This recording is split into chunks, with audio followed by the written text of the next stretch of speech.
back, listeners, to another episode of the Roanoker Presents from Print podcast. I'm your host, Liz Long, and today's episode is your friendly reminder to pop an allergy pill, grab your favorite sunnies, and join us for some outdoor fun, because we're talking about all the incredible things happening this season with City of Roanoke Parks and Recreation.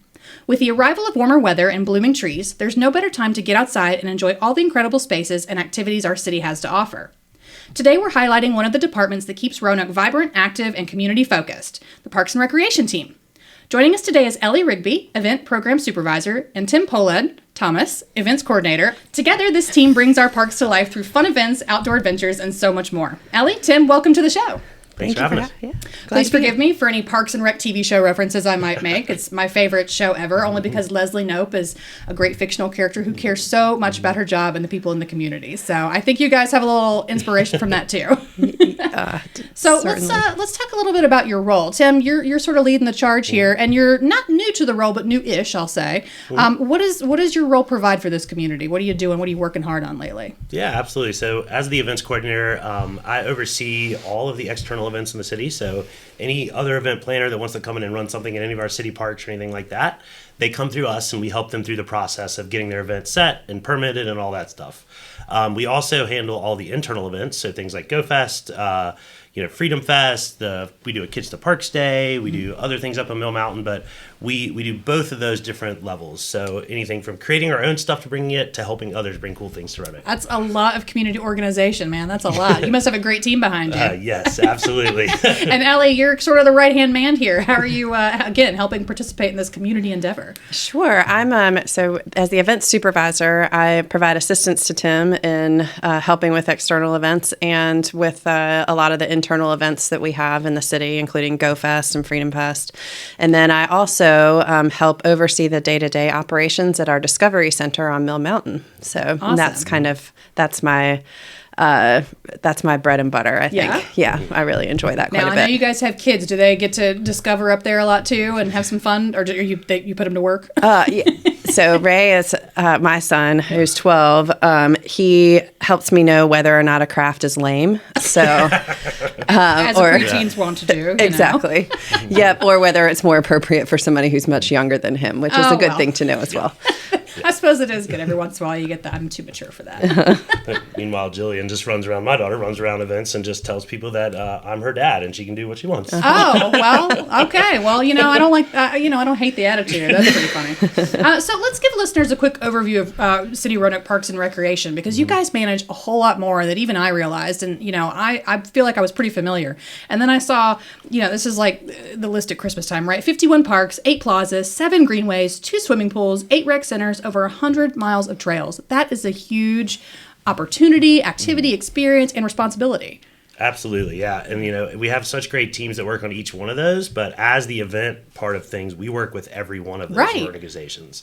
Because people have events, they have 5Ks and stuff on the greenways, they have stuff in all the parks. People want to do, things in the plazas and all these different places. So we work with a lot of those different organizations, but just to have all those things within the city limits to offer, one of them being Mill Mountain that Discovery Center's on. There's not very many cities that have a mountain like that with all the trails and those amenities right in the middle of the city. Yeah, it's one of my favorite things to do. You're literally in a neighborhood, and then all of a sudden you're on top of a mountain. You're not going to find that anywhere else. Oh, no, absolutely not.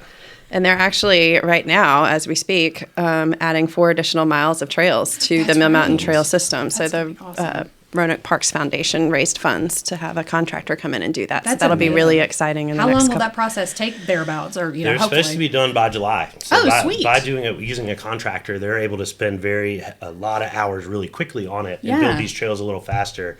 And these new trails are interesting because in the past we built a lot of neighborhood connectors with trails, bringing people up to the mountain. These trails are really recreational based. They're downhill trails. They're trails that you just go out there to have fun and really enjoy. Yeah. Not necessarily connecting you to another part of the mountain, but just really giving you something to do that's right there in the city. Sometimes you just want to go stick to one place and just ride around there. Yeah, That's exactly. fantastic. And when you guys are doing this, how hard is it for you not to just sit out there and enjoy being oh, right, I got to work. This is my job. It gives you a reason to get out there. Yeah. And, sometimes we got to do some field work. And Yeah, get out there and check on what things are going on, make sure everybody else can enjoy it the same way we can, Yeah, well, I love that because you guys, I mean, you're pretty outdoorsy, right? Like you describe yourself, somebody who loves to get out there and use the trails and stuff. So I like that you're also kind of looking at it from your personal experience, right? Like what works for you or what might need some, take it back to your team and say, let's tweak this or think about this for the future. So that's cool. So thinking about, it's springtime, you know, the pollen's out, but that's okay. We're going to overlook all that because we want to get outside no matter what's going on. So maybe it's personal for you and your families, but just in general, what do you think some of your favorite things about springtime in our parks might be? Just it's cool as like coming from this side, the working side, to get out there and see all these people from the city enjoying the parks. You know, I get out and enjoy them a lot, but that's not always the case with a lot of people. Maybe they don't have the time to do it, or you know. But we've made a point in our city to make sure there's a park within walking distance of everybody that's in the city, and so being able to, and I ride my bike to and from work every day, and sometimes I just hit on the greenways and ride for 15 miles just to see everything. And it's cool to see all these different neighborhoods have access to all these different spots, and depending on where you're on the greenway, it'll be a completely different group of people that are enjoying it, which is really cool. Right, and a different group every time of day, right? I mean, I love that you have availability to your parks, to your amenities, pretty much any time of the day, right? Minus like midnight. Yeah. But you know, you've got groups that maybe they work all night at Carillion or at the hospitals and they can't get out at, 7 p.m. for Frisbee, but they could certainly get out in the mornings and, whenever their shift works. Absolutely. So I mean, I think it's great that you have that availability. It's not just a set time that you have to be in. Yeah. And that came a lot out of like 2020 and COVID. We learned a lot of people want to do things where they can do it on their own. They don't necessarily always want programmed activities. They want activities that can just be, I'll just walk out of my house and I'm walking on the greenway, or I'm enjoying a park where it's not necessarily a structured activity, but it's an activity that everybody has a really easy chance to get out there and enjoy. And I'd love to talk about some of the classes and things because I love looking through the magazine and seeing the opportunities that citizens have. I, personally would vouch for an adult women's archery all day long and feel like Merida. Like, I'd love that. But how about you, Ellie? Like, favorite springtime activities, again, whether it's for you or just your friends, knowing that they can get out there?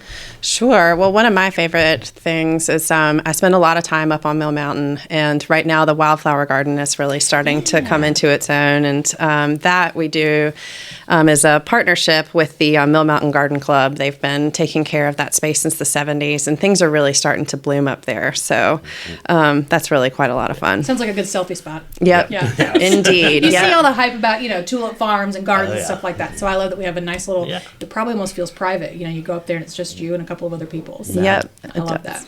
And so you've mentioned working closely with a lot of community events. GoFest is always the one that comes to top of mind, of course. Maybe in thinking about spring, particularly this season, some of the biggest or maybe most popular happenings, people are going to come out for. What might those be? Some of the internal events we have coming up, we're really excited about this new Music on the Mountain program we're doing up on Mill Mountain. It's just a way to bring music up there. It's very laid back. It's at the Discovery Center. And we kind of themed a little bit each time, which this one, because it's May, right near Cinco de Mayo, we have a 12-piece mariachi band that's coming up to the mountain. And we'll have a food truck that'll have some tacos and stuff and things like that. So that's really exciting. But in the city in general, things like, Strawberry Festival are coming up in Elmwood Park. Berglund's doing some cool shows this spring. They got Melissa Etheridge coming the same weekend as Strawberry Festival. So be very busy down there. Be very busy. And then we're working with the VA 250 committee this year, which is the celebration of the 250th anniversary of the U.S., to do a bigger celebration for Freedom Fest this year, which is our 4th of July celebration. Cool. So July 3rd is when we'll have that, and that'll be at River's Edge. And I'm really excited about that just because of all the different additions we're bringing into it this year. We're working with Carillion and that committee to really kind of grow it and create more of this kind of feeling like we're almost 250 years old. Yeah. I love the collaboration that you're doing because you've mentioned, the Garden Club and other organizations. In terms of working with those organizations, how important, it's pretty important to know that a lot of these people are volunteers too, right? Oh, yes. The Garden Club is exclusively volunteers, but we rely heavily on the public to help us out. So we're kind of a lean and mean team of parks employees to be caretakers, but it's really a great partnership with the public in understanding and appreciating that Roanoke is a beautiful place and that our parks are really an important part of that. As a side note, are you guys from the area? Yep, I was born and raised in Ferrum, Virginia. Okay, right down the street. Yeah.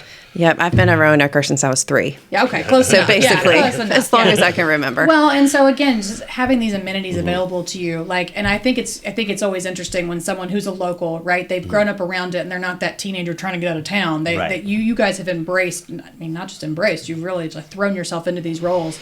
Like you said, a caretaker, I think, is a perfect word because you are caretaking the parks, you are caretaking the community. To be able to provide those services, what must it mean for you guys? Not just as locals, just in general, but to be able to provide these spaces for our citizens, our community. What does that mean to you guys? I mean, having grown up in Roanoke, it's sort of delightful to see how far all of these parks have come. I mean, the greenway system has grown exponentially since the early 80s. I mean, when it basically didn't exist. And now our river is a place that you can touch and tube in. And when I was a kid, you didn't get near it. So, I mean, I feel like this Roanoke really embracing its natural resources as assets to this community not only makes our community stronger, but also attracts people to want to come and live here. And also we get a lot more tourism here, I think, and that's in great part due to our parks. Right. Yeah, and I mean, growing up in Ferrum, it was interesting because we actually always went to Martinsville because Roanoke was not as inviting of a place to be when I was in the 80s. But all these extra additions and these pieces to it have been great.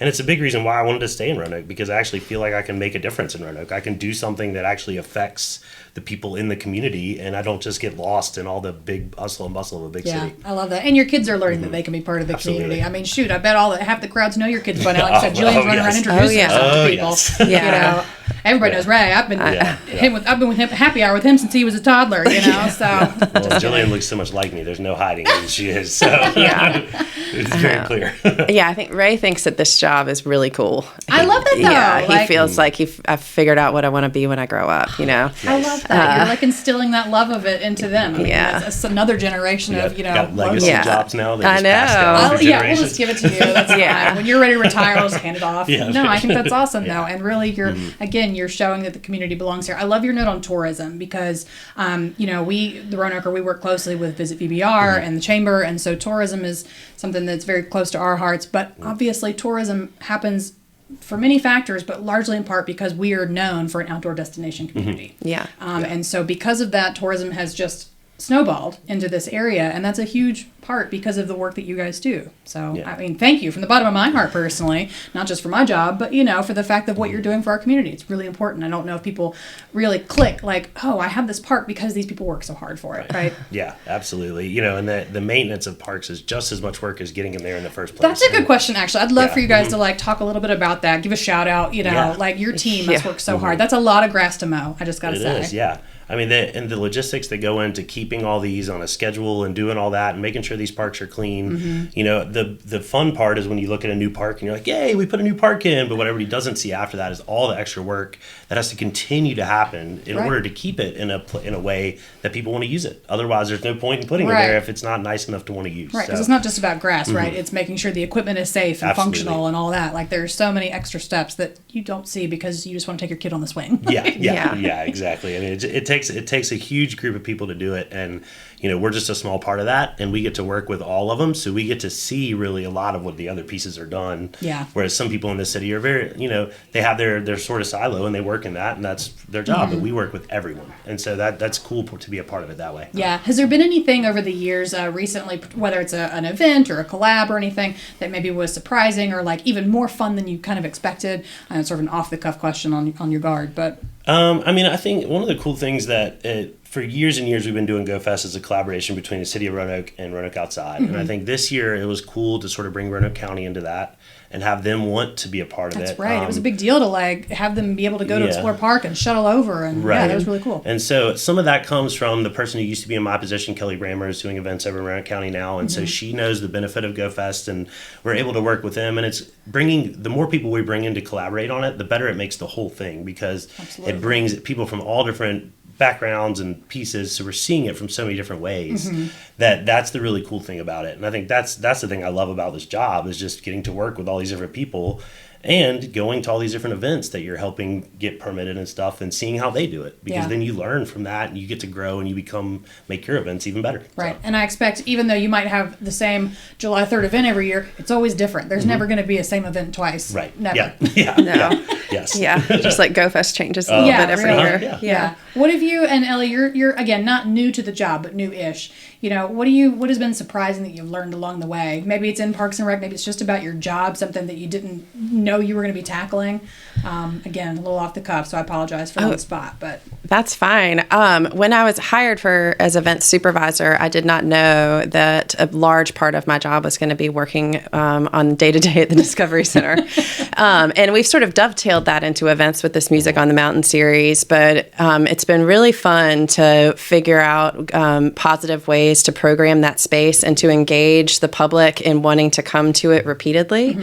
So we've developed theme months. This month is birds, and we're actually going to have, so we've had bird crafts and different activities going on up there, and we're going to have a program on the 27th with Eagle Rock Wildlife that is coming up to do a program with their birds, and then in May we're looking at frogs, and in June we're looking at butterflies. So that's been really a lot of fun to I don't know, figure out cool ways for people to really discover the center and to engage the park is something we're working on too. Well, and so when you're talking about those things, my mind automatically goes towards like kid activities, but that's not necessarily the case. I mean, I know plenty of adult birders who love to just walk the trails and look for birds. Like, sounds awesome. Yeah, and so we've developed an updated bird guide up there, and also a scavenger hunt for adults or kids, and you can earn your I'm a Mill Mountain Birder sticker as part of that. So we're really having a lot of fun getting creative up there and engaging folks fantastic. In those activities. Yeah, and you'd mentioned the water, so I want to talk about that real quick, because you're right. Like when I first moved here, it was don't go near the water. It's very jealous. But nowadays you've got flotilla every July, and all these activities, and people are swimming in there, and it's so cool to just walk across Wasena Bridge and see kids just playing in it, like just hanging out. And so it's very it feels very picturesque, right? Just to be able to look down and see all these kids enjoying the water. Even though it's way too cold for me right now, absolutely not a chance. But to be able to speak to that in terms of the water activities that you have available to you along your parks, I mean that's something pretty cool that not everybody's going to have. Yeah, absolutely. Well, and in the works right now and moving along is the In River Park in Wasena, right? Which is going to be something that I don't think anywhere on the East Coast has anything. Yeah, can you give me any insider information on that? Because I live 2 blocks away. I don't have a ton of insider information other than it's going to be awesome. It's going to be great. It's on its way. It'll probably still take a little while. And it's going to make like a swimming area and like ADA access to the river in those areas a lot easier. And so I believe construction is supposed to be starting on that relatively soon and finish by around this time next year. So I got to rework my greenway path. Okay, got it. Thank you. I already did that because of the bridge, but that's okay. Yeah. I like that you were talking about the work that gets done on the trails, like the trail done in July. I was like, oh, we are not dealing with the bridge. The bridge work. They are getting their stuff done quick. Well, let's talk real quick. You mentioned ADA accessibility, and I think that's incredibly important, especially with what you guys do. And I know that's really tough because not everybody's going to be able to get on trails, especially if they're really difficult. I mean, I can barely get on a difficult trail. Like McAfee Knob almost killed me a few years ago. I'm just trying to go straight up.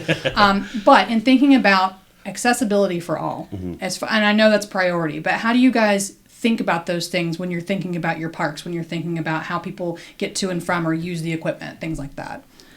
I mean, you can touch on that some, but Katie Slusher really is our park planning project manager, and she handles all that stuff and is has her finger on the pulse of exactly what we need to do to make those things happen. I know they do inspections all the time, and they're constantly updating parks to make sure they're ADA accessible. On the event side, what we do is we work with with 5 Points Music Sanctuary, and they work on a lot of accessibility at events. So anything from hearing loss advocacy to finding ways, and their idea behind it is universal accessibility is for everyone. It doesn't just have to be ADA. If you meet those ADA accommodations, it can benefit everyone. And so, but I don't know if you know any more about the park side of stuff for doing that kind of. I mean, as far as access, one of the real feathers in Roanoke's cap are the myriad of paved greenways, which provide an outside experience for all levels, really. And then that's mixed in with quite a lot of more rugged trails on Mill Mountain or out at Carvin's Cove. So there is a mix. And I know that ADA considerations aren't just physical, that it can also, like today we were talking about signage, and so how to make things accessible for different reading levels, and we're trying to work more towards even translations. That's a great idea. I love that for a lot of our materials. So we do have a lot of languages spoken in the city. Right. So we do. You guys know your kids go to Woodrow Wilson, and so I know from my husband teaching over there. He's got so many languages; it's hard to keep up with all of them, and that's how wonderful it is, right? Because we're so diverse, but you want to make sure everybody feels like they're part of the community. Yeah, exactly. Yeah, cool. So in thinking about maybe an upcoming event you might be especially excited about, or even something new. So you mentioned, the Discovery Center, something new and exciting. Anything you'd love listeners to check out, and maybe it's coming up or it's happening this fall. I mean, we could talk about any sort of space and time. I'll let Ellie touch on the Discovery Center stuff, but the USA Cycling is coming to town. They're doing 3 races in July. This is a 2-year contract, so they'll be here this year and next year. But probably one of the most exciting parts of that for me is they are doing a short track race at Elmwood. So there's a 1 kilometer course that is at Elmwood they will be flying through that course very quickly. Yeah. These are professional cyclists. These are right. They're This traveling. This is like nationals. Yeah, they're out there doing some serious stuff. Cool. And leading up to that, on April 30th, we have a pre-ride kind of short track race where it's sort of the locals and some pros that are local that are sort of testing out the course just to see how it goes before we do all these changes and sort of get it ready for that USA Cycling in the summer. So very cool. That's a big event that's coming. It's new. It's going to be a lot of fun, and it'll be interesting to kind of see what that brings to Roanoke. Yeah, maybe a whole new vibe. Yeah, exactly. Excellent. You've got a ton of stuff. See your list over there. You've got a lot of good events coming up. Well, just another event that we have coming up in Elmwood is our Kids to Parks Day, and that is May 18th. It's a Sunday. And that morning, the recreation folks are putting on a Tiny Tot Tri, which is a triathlon for toddlers. Well, that's the cutest thing I've ever heard. Yes. I could probably do that one. So they do a short run and a little really sweet bike ride, and then they run through sprinklers. And it is hilarious. And they've done this. I think this will be their 3rd year or second year. Great. And so they're having that in the morning, and then we are just going to stick around, and we're doing a triple feature free movie day. We're starting with Moana 2, then going to the Goonies, and then ending with Back to the Future at the end of the day. So when the kids pass out in the grass, the parents can enjoy their movie. Exactly. And we're going to have different activities related to each of those movies. That's very cool. So that's free kettle corn. Yeah, we're working with 2 Roosters kettle corn to get 100 free bags of popcorn to the first 100 people at each movie. So Moana 2, 100 free bags of popcorn. Goonies, cool. 100 free bags. Yeah. And then 100 free bags for Back to the Future, too. There you go. But I love the toddler triathlon. Oh, my God. That's the cutest thing I've ever heard. Yep. So registration's open for that. And then the Kids to Parks Day is entirely free. There will be beer and wine for sale as well as some food trucks. But otherwise, that's a free event for anyone in the public. That's so fun. I love that. I especially love that you're hitting on free, right? Because given, the economy in this day and age, blah, blah, blah, I think it's really important that you offer these, not just amenities, but the events, right? And the groups and organizations, so many people are volunteering. This is a great way for them to come out and enjoy the hard work that they put into it, right? Sure. I mean, that's why, Go Fest is 100% free unless there's, added on activities that you wanted to do. And, this Music on the Mountain series, that is free. I love that. For the public. Where are you going to find a free concert, right on top of a mountain with an amazing view? Ellie, I still remember us working. So Ellie and I, for listeners' reference, we've been friends for a very long time. And we worked together at Local Roots, slinging drinks. I mean, Ellie was slinging drinks. I was probably dropping them. But when we did an event for Diane Elliott up on top of the mountain at the zoo, and it was still to this day one of my favorite things because it was just us hanging up there waiting for people to show up. And we had this dusk was coming and we're on top of the mountain. You get to see all the lights come up and everything. It was just such an incredible experience. Yeah. I was like, this is, and I hadn't been here very long. So I was like, this is wild. This is my view. I can just come up here anytime and see this. It is, yeah. And so it was just so great to sort of smack me in the face, right? To make me realize I live in this beautiful area with this great zoo up here, and all these activities that you're now sort of implementing is so cool. Yeah. I mean, when I was going to say, to your point about it being free, really Parks and Rec is a service. So Right. we try to do our best to offer very low cost and free programs Yeah. because our goal is to give people something to do and show them the outdoors and allow them a chance to take advantage of that. Yeah, So. yeah. But, it's when there's disparity in there, I think the community, I think it's comforting for a lot of people to know, okay, I've worked my 3 jobs this week. I don't know what I'm going to do for the kids. Right. I can take them to this free Exactly. movie, let them run around, go nuts, and just burn all their energy off. And then we can sit there and watch a movie and enjoy just being together. And I think that's really key too. Talking about events, of course, that's your bread and butter, but you've also talked about, classes and things like that. So I was just wondering, if there are a few classes, guided hikes, or maybe outdoor activities specifically that people can look forward to this season. Yeah, so, I know our community rec stuff, they do quite a few things over at the Fishburne Mansion. They mentioned they're doing this mixed fit, dance cardio class that they're doing over there now. I'd rather do the toddler triathlon, yeah. but that's okay. And then, maybe some more speed for some others. They're doing poems and coffee for Mother's Day. Okay. So a little bit more laid back, Maybe they could do dance cardio too, I guess. Right? That's after the coffee. Yeah, you should burn off the caffeine, sure. And then athletics they're really excited about this new thing coming up. Chris Cole, who is graduated from the Salem High School, was got a full scholarship to University of Georgia, and he's coming back to lead a football camp. So very cool. I know they're pretty excited about that one this summer. So I love that a local's bringing it back and giving back to the community. Yeah, and then up on Mill Mountain, I think he's still doing on Mill Mountain. The Bug and Bat Nights, is that still up on Mill Mountain? There's one that's on Mill Mountain Park in April, and then there's another one in May at Fishburne Park. Cool. So that's a cool evening activity for the family or for individuals where you can hear the bats flying around the park and then also discover nocturnal insects. It's really something special. It does. It sounds like, does Ray like that? Is that up Ray's alley? He hasn't been yet, but we'll have to do that some Something point. To do then. I remember growing up, when I lived out from Danville out in the middle of Pennsylvania County, and we lived in a quiet little neighborhood enough that you could see the bats swooping through at night, and they'd come and get the bugs. And that was one of my favorite things to do, just sit on the porch and just look at the fireflies and the bats. That was always fun.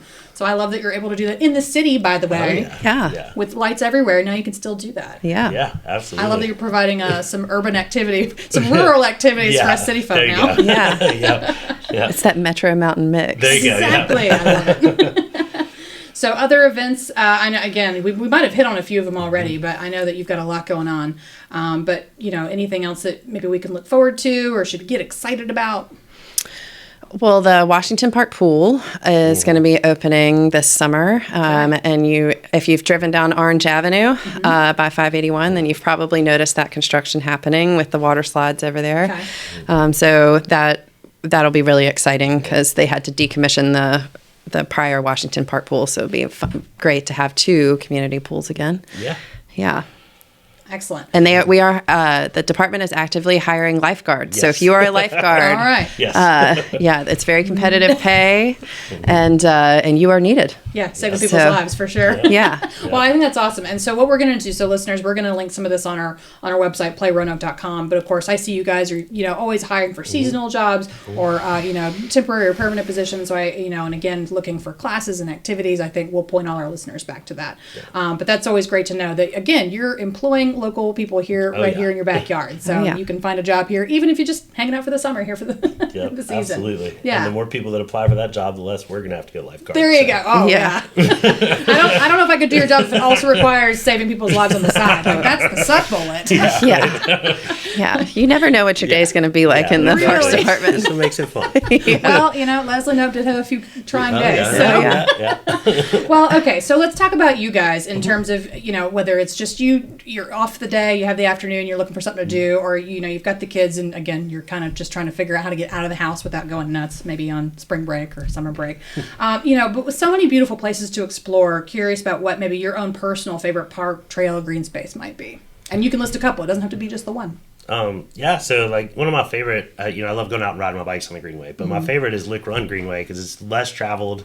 It's out there. It's beautiful scenery, and you can ride on that and not see anybody for a while. Okay. So, Can you remind me where so that Lick might Run start? is right through Washington Park. So Okay. it actually starts right down near the Ansi Hodge building right there across from Hotel Roanoke. Okay. Goes all the way across Orange Avenue through Washington Park, and it'll take you all the way to Valley View Mall if you want to go that far. Oh yeah, which I'll just know Yeah. Target. I can't ride a bike up Yeah. there because I don't have a basket. It'll be fine. But it's it's great. It's a very peaceful ride. It's really nice, and it's one of the lesser known ones. And I like that, to be able to get out there and just Yeah. ride and see people or not. But And literally, you've just talked about a trail that is like straight through the city. Like Yeah, you still right. feel like you're living on this, beautiful little outdoor space. Yeah, And like, yeah. oh, there's your Target, like right there. exactly, yeah. You pop out and you're right Yeah, there. all right. Okay, all right, yeah. How about you, Yeah. Ellie? One of your favorite places? Well, I think one of our hidden gems is Mason Mill Park, which is over in Northeast. Okay. And that I discovered one day just by happenstance, like just driving down the road, and thought, what on earth is that place? And there's an old mill there and a waterfall, and there's a fishing area and a little pavilion. And now there's a connector to the Tinker Creek Greenway that the terminus is out there at Mason Mill or somewhere out there. And so that's really lovely. And otherwise, Carvin's Cove, we haven't really talked a lot about that, but right now, like my son, Ray, he does mountain biking club with Star City Cycling, and so we're out there on Wednesdays, and that is just an absolutely incredible asset for our area with all of the hiking and biking and horse trails that they have out there, and, there's all levels of hiking. Right. And they had just brought in Carvin's Cove into the triathlon a couple of years ago. Was that correct? yeah. I mean, obviously that's like on hold for a minute, but I thought that was really great that they brought in Carvin's Cove. Again, just another gem that, people might not experience otherwise without it. Yeah, and they do, like, speaking of, we were talking about water earlier, that it's not just the Roanoke River. I mean, granted, Carvin's Cove is not a place where you go swimming. It's a reservoir, but they do offer sunset paddles out there and stand-up paddleboard classes and all sorts of stuff if you check the website. Yeah. They do a cool program called Escape Island, where it's almost like an escape room out What? on the island at Carvin's Yeah. Cove. That's so cool. There's an outdoor section that does that. So every once in a while, I see them carrying this plastic skeleton through the office to go take out there. So I'm always You like, need to preface everything with this is going to be a fake. fun day. Yeah. Like you said, you never know what you're going to experience in a day in Parks and I Rec, love but that so it keeps much. everything very interesting. So. Man, murder Yeah. mystery fans. You gotta go do some Escape Island. Yeah. That sounds like a TV show. I love Yeah, it. right. Okay. It's like Lost, but way better. Right. Yeah. You get found eventually. Yeah, Yeah, lost but get found. it. Yeah. So in thinking about, again, sort of what you love to do, are there any areas maybe just outside Roanoke City that you love to go on? And I have one I'm going to call you out on, Ellie, here in a minute, with a place that you just recently discovered with Ray. But was curious if you had any insights. If you're looking to go just a hair outside of Roanoke City, where would you send somebody who's curious about getting outside? I really enjoy Hayrock Hike, which is out off of in Botetourt, right off of 220. It's I really like the lesser known hikes. Yeah, So there's that's not as many all right. people, Yeah. so it's really great to get up there. It's about, you can make it as long as you want, but it's about 2 miles up to the ridge. You can see all of Carvin's Cove from Yeah. up there. It's just a great view, really nice hike, and just, it's a way to get away, but you're not getting too far away. Right. It's an easy ride back afterwards. That's the beauty of that here in Roanoke. I love it out there. Yeah. It's really great. All right, you know which one I'm talking about, Ellie? I guess probably Devil's Marble Yard. Yeah, that was so cool. Your photos were awesome. Thank you. And I can't believe, having lived here for basically 40 years, I haven't that been I had there never either. been there. And this is a hike that's close to Natural Bridge Station. And you, after hiking in the woods for a little while, all of a sudden you come across this giant boulder field. And when you think that you've gotten to the top of it, you actually have more to go. And we picked the right time of year. Yeah. To go because snakes are still hibernating they when just- it's cold yeah, outside. all right, I never can mind. only imagine in the summer it's a little rattly sounding up there because it's a perfect spot for timber rattlers to hide out. But that place, I mean, it's sort of out of this world. Yeah. Yeah. Your photos, it was like, I mean, I knew where you were only because I've seen the photos, but I was like, that doesn't even look like you could just head down the street and be there, right? Yeah. It looks like something just completely out west or something. It's wild. Yeah, it was pretty remarkable. It was, and like Ray looked so happy, and it was just Yeah. great. It was so great. So I'm going to tell a story real quick for Jason. It's going to embarrass him, my husband. We went to Denver last month, and so we were going to hike the trail over at Red Rocks, and we were really into it. We're going to hike it. It's going to be real. We're going to be hikers. It's going to be great. Of course, we go with like tennis shoes and like shorts because we don't actually own hiking boots. And so we get out there, and of course I'm like, totally spacing out all these mule deer over here, taking pictures. I'm like trying real hard not to reach over and pet the deer that are so domesticated. And then Jason's at the trail. He's reading the sign. He goes, "We can't do this hike." I said, what do you mean? We've been talking about this hike for like 4 months. What do you mean we're not doing the hike? And he's like, it says here that March through October, rattlesnakes and mountain lions are quite common. And it was the very first warm day of the amphitheater's opening. And so Jason goes, this is it. This is how one of us dies up here on Red Rocks Mountain. Like, oh, no. We're going to get, and I was like, you know what? I think we're just going to hike up and down the steps a couple of times and call that our workout today. Because I'm not real amped about rattlesnakes. So when you said that, my whole body's like, ooh. Well, at least rattlesnakes let you know they're there. They do. And they don't really want to mess with you. Mountain lions, not as much. All I know is that we took like 3 steps through the brush and heard a little rustle, and both of us were like, no, we're done here. Can't do it. I'm not brave enough. I'm so sorry. I'm not that person. I'm going to need a big stick to just sort of like whack every bush as I go. But anyway, so that's my fun story with hiking. So as you can see, I need your recommendations to easy hikes without rattles anywhere. Sure. One other one that I would just like to plug, just because it's family friendly, where it's Devil's Marble Yard for young kids. That would be completely freak me out. But up just over the Patrick County line, if you drive up the Parkway to Floyd, is Buffalo Mountain Hike. Okay. And it's a small parking area, so that limits the number of folks who are up there. And it's just a mile up. Or a mile loop, basically. And there's a 360-degree view up there. And on a pretty day, you can see Pilot Mountain in North Carolina. You can see over the peaks of Otter.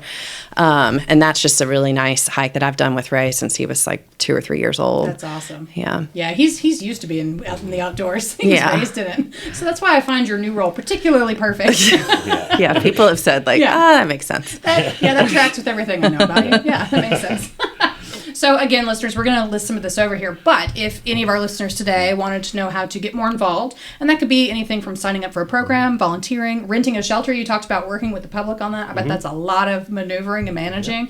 What's the best way for listeners to connect with you?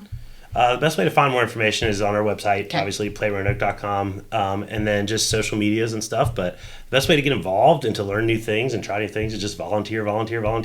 We always need help. And like Ellie mentioned, like a lot of our stuff that we do, we're a very small team, so we need a lot of help. Yeah. I mean, I think it takes somewhere over 300 volunteers for GoFest every year. So, I mean, the community really helps make these things happen. Yeah. So the more you get involved, and I mean, honestly, that's how I got started doing what I do. I volunteered until eventually I got paid. So, I get paid for this? It took a while, but No, but I love that. And my editor-in-chief and I talk every day about being in a role where we appreciate what we do, and I get paid to do this job, and that's I can see you being excited about this. Like, wow, really? People like pay me to do what I was already doing at the beginning? Absolutely, No, that makes a big difference. But just finding us on the website and social medias is your best bet. That's perfect. Or just talk to Jillian at any event or concert. Yeah, she'll tell you all about. She'll connect you with her dad, the guy in charge. Exactly.